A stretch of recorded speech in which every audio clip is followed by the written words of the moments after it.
नमस्कार, मी श्रीकांत उमरीकर. आपण पाहतात ॲनालायझर. लाईक करा, शेअर करा, सबस्क्राईब करा. ॲनालायझरचं ॲप डाउनलोड करा. सध्या अशी परिस्थिती आहे, संसदेचं अधिवेशन तर चालू आहे आणि वेगवेगळ्या घटना अशा घडत आहेत आणि रोज काही ना काहीतरी चित्रविचित्र असं वक्तव्य देऊन राहुल गांधी त्यांच्यावरती रोज कसा व्हिडिओ आमच्यासारखे करतील ह्याची सोय स्वतःच करून ठेवतात. आपल्याकडे मराठीमध्ये एक फार गंमतशीर अशी म्हण आहे. आपलं मूल गल्लीमध्ये जाऊन कोणाशी तरी भांडण करून येतं आणि जेव्हा ते भांडण समोर येतं किंवा त्या दुसऱ्या मुलाची आई समोर येते आणि जेव्हा ह्या आईला माहीत असतं की आपलं लेकरू फार अतरंगी आहे, विचित्र आहे, म्हणून त्याच्यासाठी ती म्हण आहे की आपलाच दाम खोटा आणि पर्यायाशी झगडा मोठा. आपलं पोट्टं काय आणि कसं वागणार हे आईला त्या बऱ्यापैकी माहीत असतं. त्याच्यामुळे हे असे झगडे गल्लीमध्ये उत्पन्न होणारच. सेम अशाला अशी 100% 100% ही परिस्थिती सोनिया गांधीची आहे. आपलाच दाम खोटा आणि पर्यायाशी झगडा मोठा. राहुल गांधी एरवी काय कसे वक्तव्य करतात, आलू डालो तो सोना निकलेगा त्याच्यावरती मीम फिरत राहतात. राजकीयदृष्ट्या सुद्धा चौकीदार चोर नावानं बोंबलत राहतात. अदानी अंबानी नावाचं सगळं तुणतुणं वाजवत राहतात, हे आपण समजू शकतो. पण हेच राहुल गांधी जेव्हा ज्या सगळ्या स्वायत्त संस्था आहेत किंवा प्रशासनातले जे प्रत्यक्ष अधिकारी आहेत त्यांच्याच नावानं जेव्हा काहीतरी असं विचित्र सार्वजनिक अशी भूमिका घेतात आणि तेव्हा ते प्रकरण वेगळ्या अर्थाने गंभीर होऊन बसतं. निवडणूक आयोगावरती त्यांनी जे काही आक्षेप घेतले, वाटेल तशा शिव्या दिल्या, त्याच्यानंतर चोरी कशी म्हणजे मतांची चोरी कशी ह्यांनी केलेली हे पण सांगितलं. इतपतही ठीक होतं.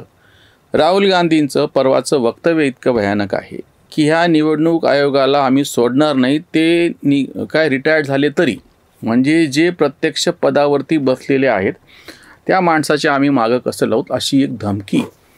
आणि जी फार मोठा विचित्र प्रकारे मी तुम्हाला सांगतो. ह्या सगळ्या व्यवस्थेमध्ये काम करणारे अधिकारी ते कितीही गुणवान असो नाही तर दोषी असो, ते एका पूर्ण व्यवस्थेचा एक भाग असतात. त्यांनी घेतलेले निर्णय हे ते काही पूर्णतः त्यांचे वैयक्तिक नसतात. म्हणजे जरी त्यांनी वैयक्तिक घेतले असले तरी त्याच्यावरती सगळ्यांची म्हणजे जबाबदारी सगळ्यांची असते ती. आणि अशा ह्याच्यामध्ये जेव्हा तुम्ही आरोप करताना तुम्ही व्यवस्थेवरती जरूर आरोप करा. निवडणूक आयोग कसा विकला गेलेला आहे वगैरे हे त्यांचे नेहमीचेच आरोप आहेत, ते आपण समजू शकतो. पण तुम्ही जेव्हा त्या बसलेल्या एखाद्या व्यक्तीवरती तुम्ही जेव्हा टार्गेट करता, त्या पदावरती बसलेली व्यक्ती आणि विशेषतः प्रशासनातली, हे मोठं विचित्र आहे. हे असं जर तुम्ही भांडण काढून घेतलं ना तर तुम्हाला म्हणजे ह्या सगळी व्यवस्था ही चालायची कशी. मी तुम्हाला आमचं स्वतःचं एक उदाहरण सांगतो. इथल्या रस्त्यांच्यासाठीचं आम्ही आंदोलन केलं, त्या ह्याच्यामध्ये एक सरकारी गाडी पण अडली. कार्यालयात ते जे चालले असतील आणि जेव्हा ती अडली तेव्हा तिचा ड्रायव्हर आम्हाला समजून सांगत होता की साहेब ही सरकारी गाडी आहे, तुम्ही ही अडवू नका, सरकारी कामात अडथळा हा तुमच्यावरती गुन्हा दाखल होईल. आणि तसं झालं सुद्धा. नंतर त्याच्यावरती आम्हाला काय तोंड द्यावं लागलं ते आम्ही द्यावं लागलं, आम्ही देऊ. पण आम्हाला त्या माणसाच्या बद्दलची वैयक्तिक पातळीवरची अशी नाही आम्हाला काही तक्रार करता येत किंवा त्याला असं वैयक्तिक पातळीवरती दोषी नाही धरता येत. आम्ही सरकारी कामात अडथळा आणला का, हा बरोबर आणला, त्याच्यासाठीची जी काही शिक्षा आहे ती आम्हाला भोगावी लागली. पण आम्ही आंदोलन करत असताना, व्यवस्थेच्या विरुद्ध आंदोलन करत असताना, काही हे उचलत असताना कुणा एका व्यक्तीला टार्गेट करता येत नाही, पदाला टार्गेट करता येत नाही एखाद्या. राहुल गांधी आज निवडणूक आयोगाचे जे प्रत्यक्ष अधिकारी काम करत आहेत त्यांना तुम्ही अशी धमकी द्यायला लागलात की तुम्ही भाजपचे एजंट आहात आणि आम्ही सत्तेवर आलो तर तुम्ही रिटायर्ड झाले असले तरी आम्ही तुम्हाला शोधून काढून त्याचा बदला घेऊ एका अर्थाने. हे काय, ही काय मानसिकता आहे नेमकी. मुळात ही जी सगळी व्यवस्था आहे ना त्यांचे अंतर्गत दोष काही असो. आम्ही तर नेहमी म्हणतो सरकार समस्या क्या सुलझाए, सरकार खुद समस्या आहे. किंवा मी तुम्हाला तेच अजून एक उदाहरण सांगतो. आंदोलन केल्याच्या नंतर तुरुंगात टाकायचं असेल तर त्या एका पोलिसावर जबाबदारी दिली असती की हा कैदी तू प्रत्यक्ष इथून उचलून तुरुंगामध्ये त्याला दाखल करायचा आणि तुरुंगाचे दरवाजे त्याला आतमध्ये घेऊन बंद केल्याच्या नंतरच तुझी सुटका. त्या पद्धतीनं मला जेव्हा अटक केली तेव्हा ज्या पोलिसावर जबाबदारी होती दुपारी 2:30-3 वाजल्यापासून ते रात्री 10 वाजेपर्यंत तो माझ्याबरोबरच होता आणि त्याला तिथं अडकून राहावं लागलं. आणि प्रत्यक्ष त्या तुरुंगाच्या दरवाजामध्ये आतमध्ये घेत असताना त्यांची जी प्रक्रिया असते ती तिथल्या आतल्या अधिकाऱ्याने या पोलिसावरती त्यांचा जे काही वैयक्तिक भांडण असेल, राग असेल, डिपार्टमेंटल वाईज काढायचं म्हणून जाणीवपूर्वक ह्या अटकेच्या प्रत्यक्ष प्रक्रियेला वेळ लावला भरपूर. या सगळ्या प्रक्रियेतून मला तर काही फरक पडत नव्हता, मी तर आंदोलनच केलेलं होतं. त्याच्यामुळे मी जेव्हा प्रत्यक्ष आतमध्ये घेऊन दरवाजा बंद झाला, रात्रीचे 10 वाजले होते आणि हा पोलीस ज्याच्यावर जबाबदारी होती तो दुपारी 2 वाजल्यापासून जे अडकलेला होता माझ्याबरोबर तो 10 वाजता सुटला आणि त्यानं 6 महिन्याच्या नंतर येऊन मला सांगितलं की त्यांनी माझ्यावर कसा सूड उगवला आणि माझा कसा वेळ घेतला. आता हे सगळं त्या व्यवस्थेचा आतमधला भाग आहे. हे अधिकाऱ्यांचं एकमेकांशी जे काही सगळं चालतं ज्या पद्धतीचं वेगवेगळ्या विभागामध्ये, प्रत्यक्ष निवडणूक आयोगामध्ये कोणाला तरी प्रमोशन भेटलं, कोणाला भेटलं नाही, कोणाला काय जबाबदारी दिली, असं पण सगळं असू शकतं.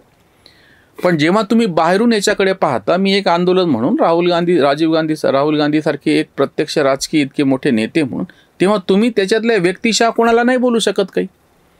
तुमच्यावरती जबाबदारी आहे की तुम्ही आता तर तुम्ही फक्त लीडर ऑफ ऑपोजिशन LOP, तुम्हाला इतकं मोठं संवैधानिक पद आहे.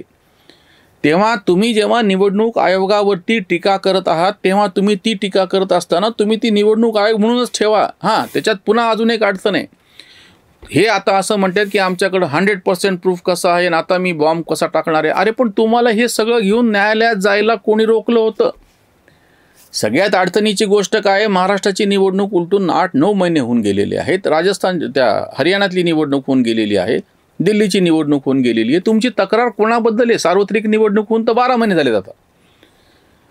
मग आता तुम्हाला वर्षाच्या नंतर जाग येते आणि तुम्ही आता असं म्हणताय. बरं, आताही यांनी इतके निवडणूक आयोगाच्या विरोधामध्ये वाटेल तशी सगळी वक्तव्य केल्याच्या नंतर राहुल गांधींनी निवडणूक आयोगानं अधिकृतरित्या यांना पत्र पाठवलं.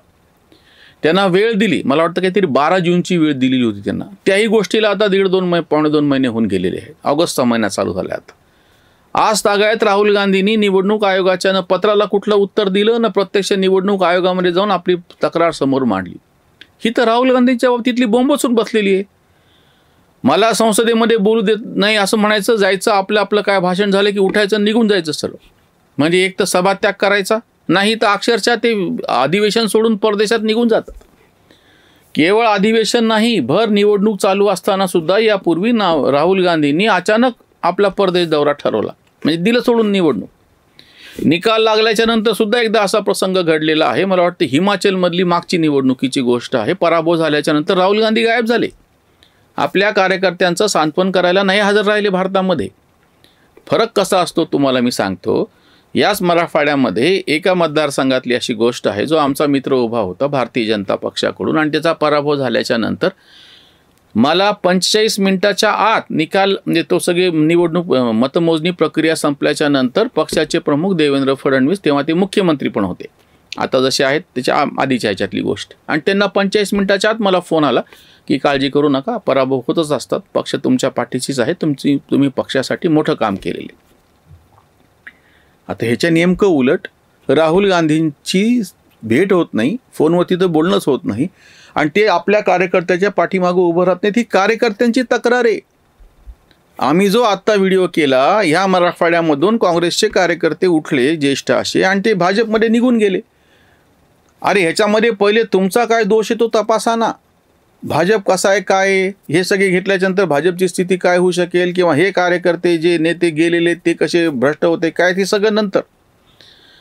तुम्ही जर तुमच्या स्वतःच्याच कार्यकर्त्यांना वेळ देणार नसेल, तुम्ही स्वतः तुमचीच संघटना मजबूत ठेवणार नसेल, तुमचा पराभव झाल्याच्या नंतर तुम्ही आता बोंबा कोणाच्या नावानं मारायला? निवडणूक आयोगाच्या नावात.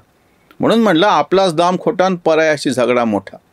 तुम्ही तुमचं घर दुरुस्त करणार नाहीत, नाचता येईना अंगण वाकडं आपल्याकडं म्हणतात तसं. तुम्हाला तुमचं अंगण दुरुस्त करायचं नाहीये, आणि त्याहीपेक्षा पुढे जाऊन निवडणूक आयोगावरती तुम्ही खोटे आरोप करायला. आणि जी प्रक्रिया आहे, म्हणजे प्रत्यक्षामध्ये काय होतं माहिती आहे का, की तुम्हाला निवडणूक ते प्रत्यक्ष मतमोजणी झाल्याच्या नंतर, निकाल जाहीर झाल्याच्या नंतर काही दिवस दिले असतात, 30 ते 45 दिवस काहीतरी. त्या दिवसामध्ये तुम्हाला तुमचे आक्षेप तिथे ठेवणे किंवा ते CCTV तपासणे, असंख्य गोष्टी, ह्याच्यासाठी कालावधी दिलेला असतो.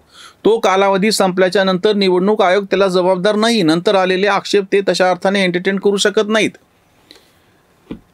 ते सगळं सांभाळू पण शकत नाहीत. म्हणून एक विशिष्ट तारीख दिल्याच्या नंतर तो सगळा डाटा तो सगळा नष्ट करून दिला जातो, जसं आता CCTV फुटेजच्या होती जे आता बोंबलायला लागले.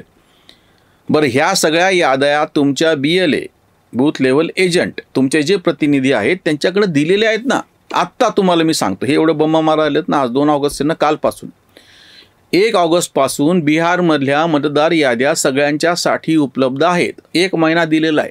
या संपूर्ण 1 महिन्यामध्ये प्रत्येकानं आपलं आपलं नाव त्याच्यामध्ये आहे नाही तपासायचे. नसेल तर का नाही त्याच्या संदर्भामध्ये तुम्ही आक्षेप घेऊ शकता आणि तुमचे आक्षेप त्याच्यामध्ये नोंदल्या जातील. त्याच्यानंतर सप्टेंबरमध्ये जी प्रत्यक्ष अंतिम यादी येईल त्यात तुमचं नाव त्याच्यात टाकलं जाईल. ह्याच्यामध्ये अडचण काय आता?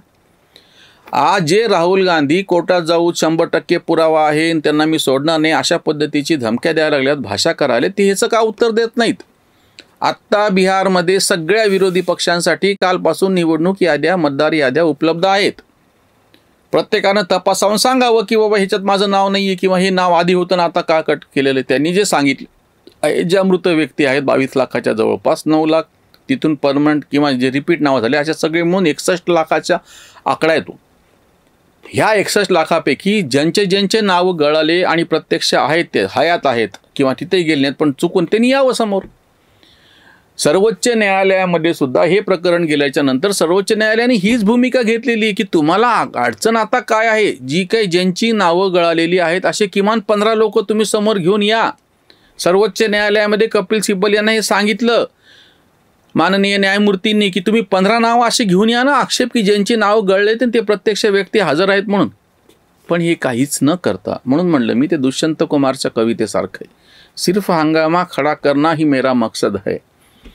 नुसता गोंधळ घालून ठेवायचा आहे, नुसता आरडाओरडा करायचा आहे आणि बाकी प्रत्यक्षामध्ये काहीच करायचं नाही. म्हणून ती म्हण लागू पडते की आपलाच दाम खोटा आणि परायाशी झगडा मोठा. असं सोनिया गांधींचं आणि काँग्रेसचं होऊन बसलेले. राहुल गांधीसारखं हे जे खोटा दाम त्यांच्या पदरात आहे त्याला कोण काय करणार? इथेच थांबूयात. धन्यवाद.